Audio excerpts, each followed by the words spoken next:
اعوذ باللہ من الشیطان الرجیم بسم اللہ الرحمن الرحیم الحمدللہ رب العالمین والصلاة والسلام علی اشرف الانبیاء حبیب قلوبنا وطبیب نفوسنا ابی القاسم محمد وعلی آلہ الطیبین الطاہرین واللعنۃ الدائمہ علی اعدائہم اجمعین اما بعد فقد قال اللہ سبحانہ وتعالی فی کتابہ المجید بسم اللہ الرحمن الرحیم محمد رسول اللہ والذین معہ اشداء علی الکفار رحماء بینہم صدق اللہ العلی العظیم۔ صحابہ کرام کے احترام کے بارے میں قرآن نے جو آیتیں پیش کی ہیں اور رسول کے فرمان میں جو ان کی شان موجود ہے اس حوالے سے بات کرنا چاہتا ہوں۔ اللہ رب العزت فرماتا ہے کہ محمد صلی اللہ علیہ وآلہ وسلم اللہ کے رسول ہیں اور جو محمد کے ساتھ ہیں وہ کافروں پہ شدید ہیں، آپس میں رحم دل ہیں۔ لہٰذا ساتھی رسول، صحابی رسول بننے کے لیے اللہ رب العزت نے اپنے قرآن مبارک میں یہ ایک رول اور قاعدہ اور معیار و قانون دے دیا ہے کہ کون ہے جو رسول کا ساتھی ہے، جو رسول کا صحابی ہے، اور یہ کوئی قید نہیں لگائی کہ وہ صحابی فقط رسول اسلام صلی اللہ علیہ وسلم کی زندگی میں ہو سکتا ہے، بلکہ وہ ساتھی قیامت تک کے لیے رسول کا ساتھی بن سکتا ہے اگر اس کے اندر دو کوالٹیز موجود ہیں۔ پہلی خوبی یہ ہونی چاہیے کہ کافروں پہ اسے شدید ہونا چاہیے، اور دوسری خوبی یہ ہونی چاہیے کہ مومنوں کے ساتھ اس کو رحم دل ہونا چاہیے۔ اب یہ معیار اللہ نے دے دیا رسول اسلام کی معیت اور ساتھ ہونے کا۔ ساتھی، صحابی کا معنی ساتھی ہوتا ہے، ساتھی ہونے کا جو اللہ نے معیار دے دیا ہے۔ ہم قرآن کے پیروکار ہیں، تمام امت مسلمہ قرآن کو مانتی ہے، لہذا قرآن نے جو معیار دیا اس کے مطابق ہمیں صحابی تلاش کرنا ہے کہ جس کے اندر یہ دو خوبیاں ہیں وہ صحابی ہے اور اس کو لاکھوں کروڑوں سلام ہے اور اللہ کی رضا اس کے لیے ہے، اور جس کے اندر یہ دو خوبیاں نہ ہوں وہ پھر اس کی صحابیت مشکوک ہے اور وہ تلاش کرنا پڑے گا کہ وہ کس مرحلے میں ہے۔ لہٰذا ہر زمانے میں جو بھی کافروں کو ہدایت دینے کے بعد اگر وہ ہدایت پہ نہیں آتے ان پہ شدید ہیں، اور مومنوں کے ساتھ اس کی رحم دلی ہے، مومنوں کے خلاف فتوے نہیں دیتا، مومنوں کو قتل نہیں کرتا، مومنوں کے ساتھ رحم دلی سے رہتا ہے، تو ایسا شخص صحابی رسول بن سکتا ہے۔ دوسرے مقام پہ اگر ہم اس بات پہ غور کریں تو اللہ رب العزت نے سورہ فتح کے اندر ارشاد فرمایا لَقَدْ رَضِيَ اللَّهُ عَنِ الْمُؤْمِنِينَ إِذْ يُبَايِعُونَكَ تَحْتَ الشَّجَرَةِ کہ اللہ ان مومنوں سے راضی ہو گیا کہ جو اے میرے حبیب آپ کی بیعت اس درخت کے نیچے کر رہے تھے۔ یہ فتح مکہ سے پہلے جو صلح حدیبیہ کے مقام کے اوپر درخت کے نیچے جب بیعت ہوئی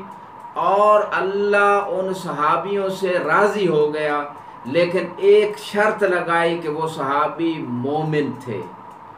چونکہ صحابیوں میں جن کو قرآن کی نگاہ میں تو صحابی وہی ہے رسول کا جو مومن ہے، وہ قیامت تک کے لیے صحابی بن سکتا ہے،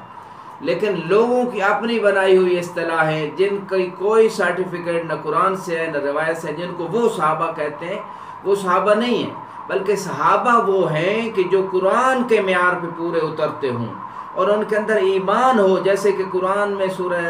فتح میں نص قائم کی ہے، تو ایمان جو ہے وہ معیار ہے۔ اگر ایمان سے ہٹ گیا انسان، نفاق میں آ گیا، تو یہ صحابیت کا معیار کھو بیٹھا، یا شروع سے نفاق میں تھا تب بھی اسے صحابی کا ٹائٹل قرآن نہیں دے سکتا، کوئی اور دیتا ہے تو دیتا رہے۔ اسی طرح اگر ہم احادیث کے حوالے سے دیکھیں تو احادیث مبارکہ میں صحابہ کی بڑی شان بیان ہوئی ہے، جیسے کہ جناب سلمان محمدی رضوان اللہ تعالیٰ علیہ کے بارے میں رسول اسلام کی مشہور و معروف حدیث السلمان و منا اہل البیت کہ سلمان کا ایمان جو 10واں درجہ ایمان پہ روایات میں فائز تھے، اس کو اللہ کے رسول نے فرمایا کہ یہ ہم اہل بیت سے ہیں۔ اس کا مطلب ہے مومن صحابی اگر رسول اور اللہ کی اہل بیت کی اور قرآن کی پیروی کرتا ہے، اطاعت کرتا ہے، تو وہ مرتبہ میں، مقام میں، فضیلت میں، لطف الہی کے تحت ان کو رسول اسلام اتنا بڑا طبقہ عطا فرماتے ہیں۔ اسی طرح ابو ذر کے بارے میں احادیث ہیں، 9 درجہ ایمان پہ ہیں۔ عمار کے بارے میں، یا عمار تقتلک فئۃ باغیہ، اے عمار تجھے ایک باغی گروہ قتل کرے گا، اور عمار وہ شہید ہیں جو مولا علی کے ساتھ جو ہے علی کے مقابل جو صفین میں لوگ آئے تھے ان کے خلاف جنگ لڑتے ہوئے شہید ہوئے، اور رسول اسلام نے پہلے خبر دے دی تھی، اور سنی شیعہ کی متواتر متفق حدیث ہے کہ اے عمار تجھے ایک باغی گروہ قتل کرے گا۔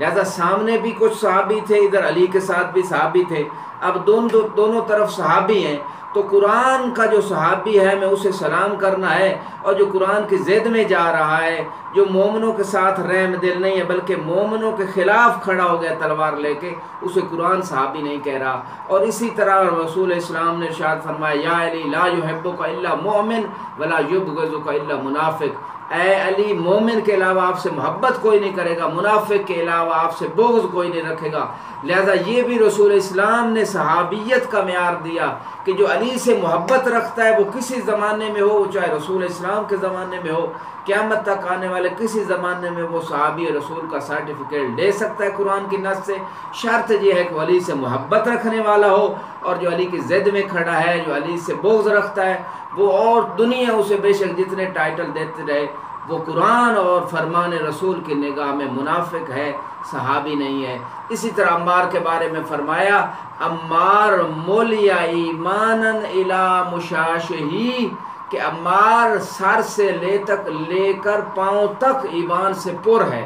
تو ایسی عظمت جو ہے جو رسول اسلام کی زبان سے ایک صحابی کے بارے میں آتی ہے، اور وما ینطق عن الہوا کے مصداق نبی جو ہیں جب یہ فرماتے ہیں تو ہمارے عمار، ابو ذر و سلمان و مقداد جیسے صحابیوں کو لاکھوں کروڑوں سلام ہیں، اور یہ صحابیت کے اعلیٰ مرتبے پہ فائز تھے۔ اسی طرح ایک اور مشہور و معروف حدیث سلسلہ صحیحہ البانی کی بھی، اس میں بھی یہ روایت موجود ہے کہ جنت جو ہے وہ 4 صحابیوں کے لیے مشتاق ہوتی ہے۔ الجنت تشتاق الی 4۔ انس ابن مالک سے ہے کہ میں نے رسول اسلام سے حدیث سنی، اور میں نے جا کے اول سے کہا کہ آپ پوچھیں کہ کون ہے صحابی، اس نے کہا میں نہیں پوچھ سکتا، ممکن ہے کہ میرا نام نہ ہو اور مجھے بنی تیم جو ہیں وہ طعنہ دیں۔ پھر دوسرے کے بارے میں یہی بات، پھر علی سے کہا، انس ابن علی نے کہا میں جا کے پوچھتا ہوں، اور جا کے پوچھا تو رسول اسلام نے قسم اٹھائی واللہ انت اولہم، واللہ انت اولہم، واللہ انت اولہم۔ 3 مرتبہ اللہ کے رسول نے، جبرائیل جب موجود تھے اس وقت، جبریل کے سامنے قسم اٹھا کے کہا اے علی تو ان 4 میں سے پہلی ہستی ہے جس کے لیے جنت مشتاق ہوتی ہے۔ اور باقی 3 کون ہے؟ مقداد ہے، سلمان ہے، ابو ذر ہے۔ لہذا جن صحابیوں کو جنت کی بشارت ملی، جن کے لیے جنت مشتاق ہوتی ہے، جو صحیح حدیث ہے، ان صحیح احادیث اور آیات کی روشنی میں جن صحابہ کے لیے یہ عناوین، یہ ٹائٹلز کہ کافروں پہ شدید ہیں، آپس میں رحم دل ہیں، اور مومن ہوں، لقد رضی اللہ عن المومنین،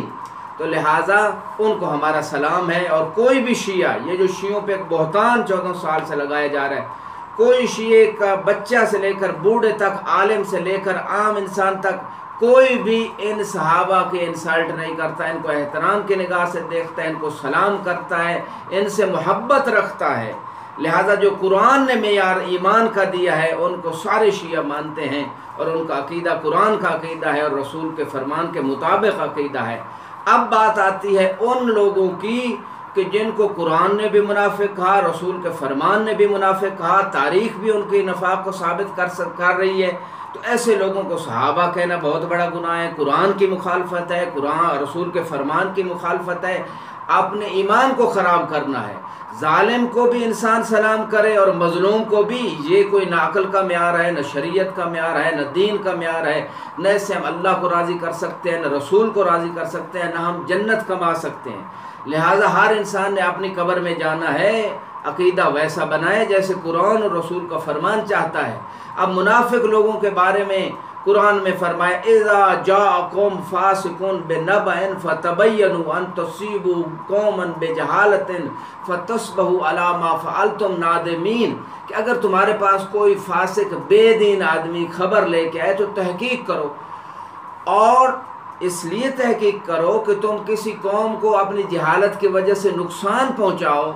پھر بعد میں تمہیں ندامت ہو اور وہ ندامت تمہیں فائدہ نہ دے۔ یہ ایک جھوٹی خبر لانے والا شخص ظاہراً اپنے آپ کو صحابی سمجھتا تھا، لیکن قرآن نے اس کی مذمت کی ہے۔ اور جیسے آج کل بہت سارے لوگ جو ہے وہ مسلمانوں کو، چاہے سنی مسلمان ہیں یا شیعہ کو، ان کو کافر کہہ رہے ہیں، ان کے قتل کے فتوے دے رہے ہیں اپنی جہالت کی وجہ سے،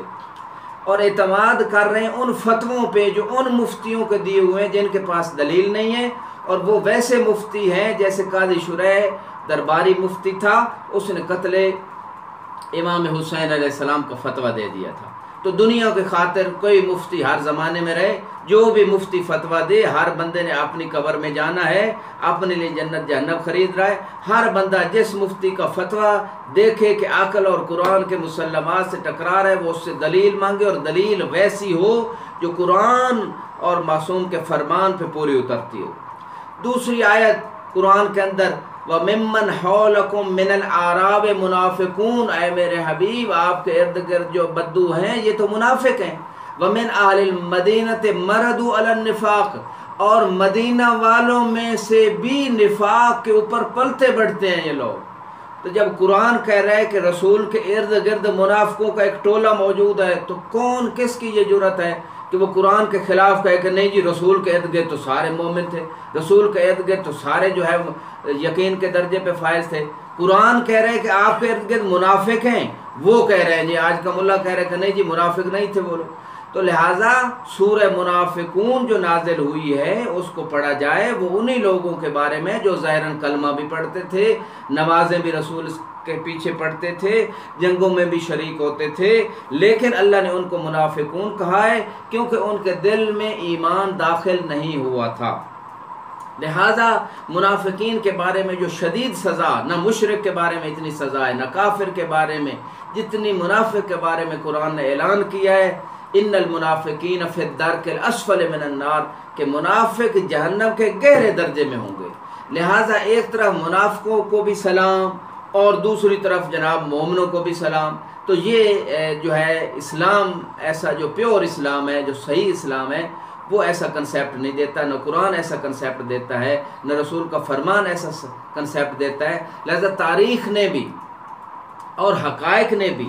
جو رسول اسلام کے بعد مسلمانوں کے اندر تفرقہ ہوا، اس نے بھی واضح کر دیا کہ حق کدھر ہے۔ قرآن اور اہل بیت کے ساتھ ہمیشہ حق رہا۔ انی تارک فیکم الثقلین کتاب اللہ و عترت اہل بیتی ما ان تمسکتم بہما لن تضلوا من بعد ابدا۔ رسول اسلام نے قانون دے دیا کہ قرآن اور میری اہل بیت سے متمسک رہنا۔ سنت والی روایت بھی اگر لیں تو سنت میں کیا ہے، کبھی غدیر پہ علی کا ہاتھ پکڑ کے دکھا رہے ہیں یہ سنت ہے، من کنت مولا فہذا علی مولا، اولا بے تصرف آقا حاکم بنا رہے ہیں تو یہ سنت رسول ہے۔ تو جب دکھا رہے ہیں کہ میرے بعد خلیفے کون ہیں، میرے بعد میرے نمائندے اور وسیع اور جانشین کون ہیں، سنی شیعہ کتابوں نے 12 ائمہ کے نام لکھ دیے ہیں۔ جناب المعدت کو اٹھا کر دیکھ لیں اور کتاب میں اٹھا کر دیکھ لیں، غدیر پہ باقاعدہ خطبہ جو متواتر سند سے سنی شیعہ کتب میں ثابت ہے، 12 ائمہ کے رسول نے نام لے کے بتائے۔ تو لہٰذا جو بھی ان ہستیوں سے، قرآن اور اہل بیت سے رسول اسلام کے بعد متمسک ہے تو وہ شخص ہدایت پہ ہے، اس کو سلام ہے، اور جو ان سے جتنا دور ہٹا ہوا ہے وہ اتنا گمراہی میں ہے۔ وہ اپنی گمراہی کا علاج ان 2 چیزوں سے کرے۔ اور آخر میں یہی کہوں گا کہ اتحاد جو مسلمانوں کے درمیان ہے وہ مطلوب ہے۔ کس کے لیے؟ مشترکہ امور جو ہمارے ہیں، توحید ہے، نبوت کا مسئلہ ہے، معاد ہے، باقی امور ہیں مشترکہ جو عالمی دشمن ہیں ان کے سامنے ہمیں اکٹھا ہونا ہے۔ لیکن جو ہے جو امر عقائد کے ہیں، جو امر جس کا تعلق دین سے ہے، اس پہ بات دلیل سے رد بھی ہونی چاہیے، دلیل سے قبول بھی ہونی چاہیے۔ لہذا زبردستی والے لوگ جو بات کرتے ہیں بغیر دلیل کے، وہ اپنی آخرت خراب کر رہے ہیں، خود بھی ضال ہیں اور دوسروں کو گمراہ کر رہے ہیں۔ دنیا میں زیادہ زیادہ یہی کر سکتے ہیں کہ لوگوں کو 14 سال سے بے گناہ لوگوں کو قتل کر رہے ہیں، بے گناہ لوگوں کے خلاف فتوے دے رہے ہیں، حتیٰ امام حسین جیسی ہستیوں کو ان لوگوں نے نہیں بخشا ہے اور ان کو بھی جو ہے ان کے قتل کے فتوے دے دیے۔ تو لہٰذا ایسے لوگوں سے خارجی ٹولے سے کوئی توقع نہیں ہے کہ وہ ہدایت کی طرف آئے۔ ہمارا کام ہے ان پہ حجت تمام کرنا۔ باقی سنی شیعہ جتنے مسلمان ہیں وہ اہل بیت کا احترام بھی کرتے ہیں، وہ صحابہ جو واقعاً قرآن کی نگاہ میں صحابہ ان کا احترام کرتے ہیں، اور جو ظالم ہیں، جو غاصب ہیں، جنہوں نے بی بی کا حق غصب کیا فدق، جنہوں نے مولا علی کا خلافت کا حق غصب کیا، جنہوں نے مولا علی اور اہل بیت سے جنگیں لڑی، وہ قرآن کی نگاہ میں اور رسول کے فرمان کی نگاہ میں صحابی نہیں ہو سکتا۔ کوئی اسے اپنی طرف سے صحابی کہتا رہے، وہ کہتا رہے، اس کے کہنے سے حقیقت نہیں بدلے گی، بلکہ قرآن نے ایک آیت بتا دی، ان الذین یؤذون اللہ ورسولہ لعنہم اللہ فی الدنیا والآخرہ واعد لہم عذابا مہینا، کہ جو لوگ اللہ اور رسول کو اذیت دیتے ہیں